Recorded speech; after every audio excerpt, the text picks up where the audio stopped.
But so for me, I've seen small things get big. If you're going to come up with some solution, then the truth is really, really important. Could I have anticipated that he would be the success and 10 others wouldn't be? I'm not good enough to do that. Hello everyone, and welcome back to the channel. Today, we will be hearing advice for success from 3 of the wealthiest billionaires in the world. If you really want to connect with other people, one tip from Jeff Bezos is to become a great storyteller. That is not a significant cost in the scheme of things. The reason that launching things into orbit is so expensive today is because you throw the hardware away. Humans are social creatures who are fascinated by stories after all. Elon Musk believes going to college isn't completely necessary. A lot of useful information is free and widely available. He would rather recruit someone at Tesla or SpaceX. Something is important enough, you believe in it enough, that you do it in spite of fear.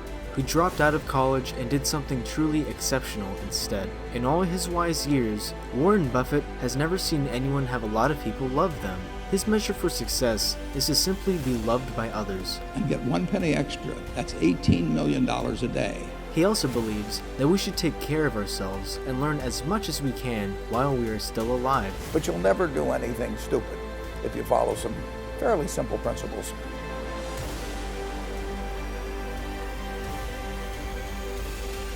Storytelling is the oldest thing that humans do. We've been doing it for thousands and thousands of years. Long before there was written language, before there was any medium to convey it, people sat around and they told each other stories. And it's how we teach each other things. And we learn from stories. We learn from fiction. We learn from fiction because we get to live an alternate life. In that moment, you watch this and you're learning it. So it can be fun.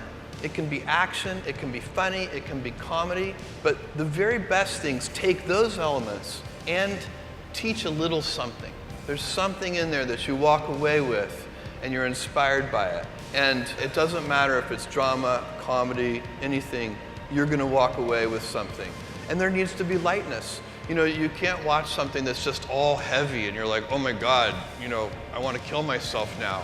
There also has to be that gesture. There has to be somebody who brings you out and lets you breathe a little bit. So this is so hard to do.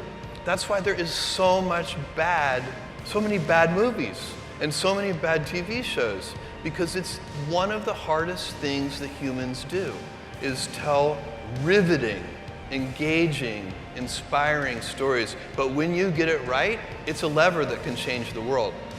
You don't need college to learn stuff, okay? Everything is available basically for free. You can learn anything you want for free. It is not a question of learning. There is a value that colleges have, which is like, seeing whether can somebody work hard at something, including a bunch of sort of annoying homework assignments, and still do their homework assignments and kind of soldier through and get it done. That's the main value of college. And then also, probably want to hang around with a bunch of people your own age for a while instead of going right into the workforce. So I think colleges are basically for fun and to prove you can do your chores, but they're not for learning. In fact, I wonder sometimes how we can make use of their talents in the best way, because I think we're often not using their talents in the best way. To the point of the question that was just asked, I want to make sure Tesla recruiting does not have anything that says requires university, because that's absurd. But there is a requirement of evidence of exceptional ability. You just can't, if you're trying to do something exceptional, you must have evidence of exceptional ability. I don't consider going to college evidence of exceptional ability. In fact, ideally you dropped out and did something. If you get to be 65 or 70 and later, and the people that you want to have love you actually do love you, you're a success. I've never seen anybody that reaches that age. I mean, I'm not talking about somebody that's in extreme poverty or pain or something, but I've never seen anybody that, if they have a lot of people that love them, that is other than happy. And I've seen some very, very wealthy people that they give testimonial dinners to and name schools after and everything. Nobody loves them. By far the best investment you can make is in yourself. For example, communication skills. I tell the students that come that they're going to graduate schools and business, and they're learning all these complicated formulas and all that. If they just learn to communicate better, both in writing and in person, they increase their value at least 50%.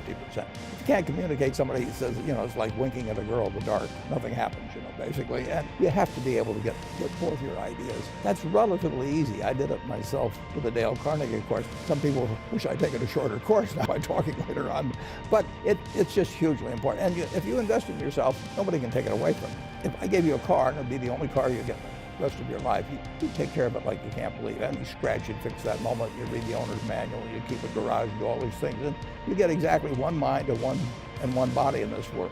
And you can't start taking care of it when you're 50. By that time, you'll have rusted out if you haven't done anything. So it's really sure that you just remember that you've just got one mind and body to get through life with and to do the most with it.